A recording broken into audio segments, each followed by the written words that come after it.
Arratsaldeon, gure gaurko lehen gonbidatua Txuri Oio da, antropologian doktore da eta Udako Euskal Unibertsitatean egongo den ikastaro bati buruz hitz egitera dator. Arratsaldeon, Txuri. Arratsaldeon bai. Zer moduz? Ongi. Aurrekoan Palestinako zinemaldi jaialdiari buruz, gaurkoan ikastaro bati buruz, gelditu gabe zaude, ezta? Bai, jubilatuan nagoenez, orain gustuko lanetan aritzen naiz. Lehen ere gustukoak nituen, baina orain libreago askeago, bai. Orduan denbora daukazugu hainbat gauza egiteko. Bai, eta entretenitzen naiz edozein gauzakin. Orduan gaurkoa beste arlo bat. Oso ongi. Konta iguzu pixka bat, zertan datza konkretuki ikastaro hau? Udako unibertsitatea edo udazkeneko unibertsitatea izango litzake orain, bai, eta 20. mendeko estatu indarkeria politikoari buruz, eta hori gaurko gizartean edo jendartean nola jasotzen dugun memoria hori edo Euskal Herrian aztertzeko gai bat dugu. Konta iguzu, zer landuko da zehazki ikastaronetan gai edo temarioa azalduko diguzu pixka bat? Bai, nahiko zabala da eta ez digu denbora askorik emango segurazki, egun bateko jardunaldia da, larunbata bat, urriaren 5ean, larunbata, goiz eta arratsalde. Goizean izango genuke teorikoa eta arratsaldean praktikoa edo txango bat, ibilaldi bat, hirian barna, memoriari buruzko toki horiek aztertzeko, ezagutzeko, ezagutzen ditugu hemen bizi garenak, baina pixka bat behatzeko eta aztertzeko. Orduan goizaldean, markatu, zer egingo duzute teoria moduan? Edukiak izango dira, hasiko gara 36ko estatu golpearekin, gerra zibila eta frankismoa pixka bat aztertuko dugu, bai. Horrekin batera, antropologia aldetik denez lana, esan behar da, antropologia eta historia nolapait lotuak daudela, baina desberdintzen direla ere, ez? Orduan, historiara jotzen dugu ezagutzeko aurrekoa, baina gaurkoa ulertzeko eta aztertzeko, bai? Eta antropologia gizakiaren arloa edo, baina kolektiboki, bai? Eta kolektiboki nola funtzionatzen dugun, zergatik funtzionatzen dugun, eta guk arlo kultural, soziokulturaletik edo egiten dugu, orduan ikusiko ditugu estrategia kulturala horiek, memoriari buruz, ze estrategia erabiltzen ditugun gure jendartean, bai? Eta edukiak, hori, esan dudan bezala, agesiko gara 36koarekin eta frankismoarekin, hor egon ziren estatu fasistaren sorrera eta mantentzea nolabait bortizkeriarekin, indarkeriarekin, eta horren ondorioak, bai, resistentziak baita ere, ez? Alde batetik fusilatuak, beste alde batetik resistentzia makiak eta beste mugimendu batzuk. Ondoren, joango gara, postfrankismo horretara, Franco hiltzean, apurketa edo iraultza bi horien arteko talka hori, ez? Eta 1978ko erregimena nola sendotu zen, nola indartu zen, eta nola gaur egun frankismoaren jarraipena horren eskuetan dagoen edo jarraitzen duen, ez? Orduan, ondorengo hori aztertuko dugu, postfrankismo hori, eta hor indarkeria horik, estatu indarkeri horrek eta instituzioen indarkeriak utzi dituen ondorio larriak gure Nafarroan, bai? Eta hor aurreko ikasturtean egin genuen ikerketa lan bat Nafar gobernurako, indarkeri instituzional horrek eman zituen hildako kasuen batzuen azterketa, Germán Rodríguez, Jose Luis Cano, Gladys del Estal eta Mikel Zabaltza zehazki, bai? Orduan, pixka bat azalduko dugu ikastaro honetan, ikerlana horren aurkikuntzak edo zer aztertu dugun, esan dizuden bezala estrategia kulturala horiek aztertuz, lau kasu hauek eta gero baita ere beste estrategia, erresistentziarako estrategiak, intsumisioa bezala eta horrela. Osongi. Ikastaro honekin zer lortu nahi duzute zehatz mehat? Zein izango litzateke ikastaro honen helburu nagusia?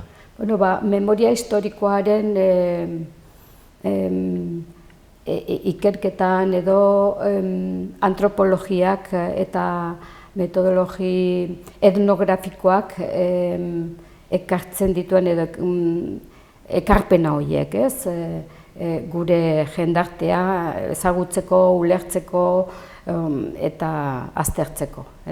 Hori izango litzake helburu orokorra eta zehazki, hori esan dizuten gaiakin loturik frankismoaren eta frankismo ondorengo indarkeria horiek eta estrategia kulturalak memoria hori guk mantentzeko, jasotzeko, memoria hori erabili dute alde batekoak edo bai bestekoak, orduan alde batekoak hor daukagu gure Iruñan erorien monumento hori, egon dira beste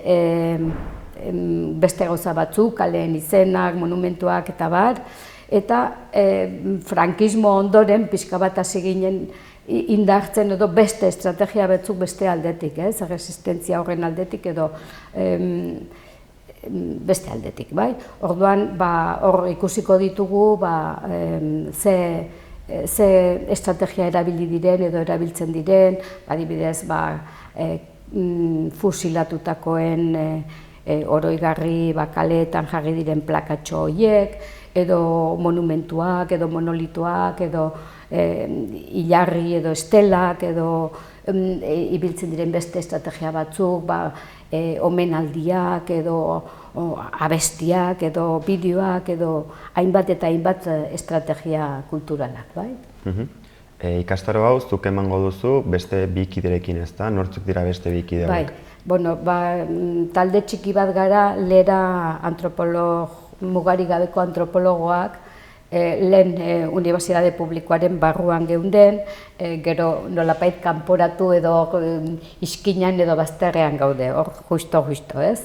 Eta ikastaro hau euskeraz denez, euskaldunak garenak talde horretan egingo dugu. Bat da Kepa Fernández de la Rinoa, bestea Carlos Irujo eta bestea ni.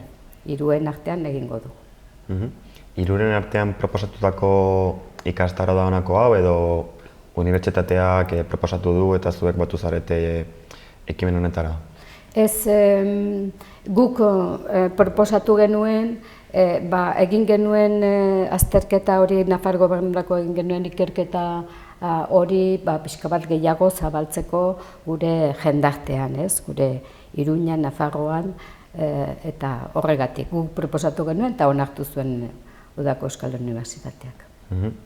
Eta publikoa norentzat zuzenduta dago, edo norentzat, edo ikastaroa ikasi nahi duen irakasleentzat, edo nork apuntatu daiteke ikastaro honetara?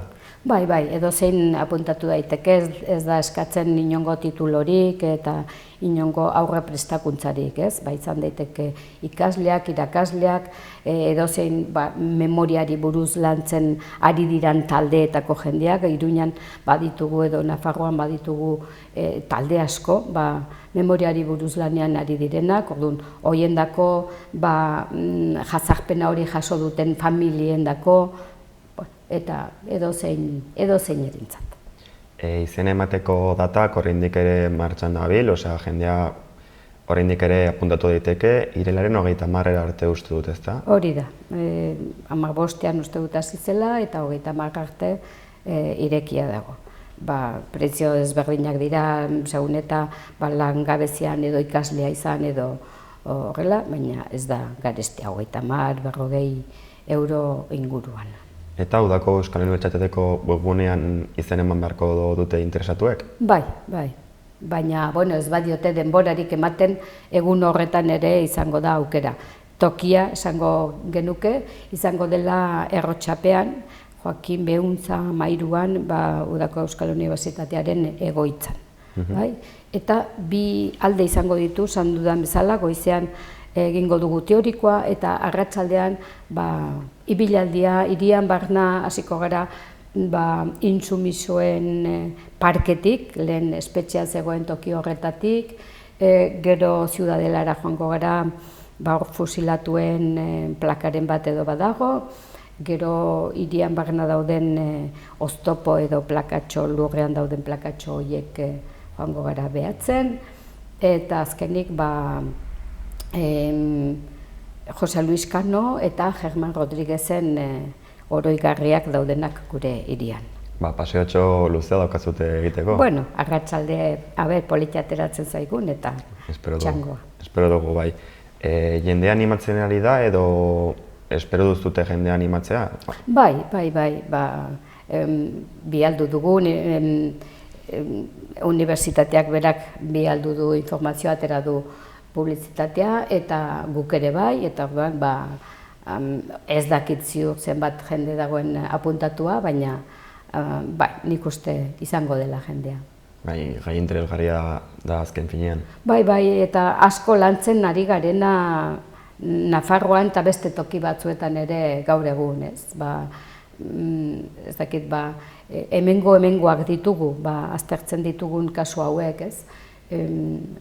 Germán Rodríguez, beste talde batzuk ere historia aldetik asko landu dute, baina guk beste puntu bat erazte diogu antropologia aldetik, ez?